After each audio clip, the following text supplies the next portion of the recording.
Tutorial 6. My Wallet. While on the account page, tap My Wallet to view your earnings. On the top banner, you can see your wallet balance, which shows you how much you will get paid at the end of every month. Your total earnings, that is the total amount that you have been paid since joining the app. And lastly, your earnings for the past 7 days.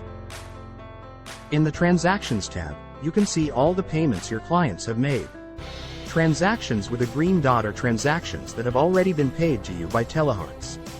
The ones with an orange dot are pending payment. Use the period filter to see your weekly, monthly, or yearly transactions. In the Payout tab, you will find the details of every bank transfer made from Telehearts to your bank account, including the transfer's amounts, reference numbers, dates, and any other necessary notes. Download Telehearts now and discover a new path to the arts of healthcare and wellness.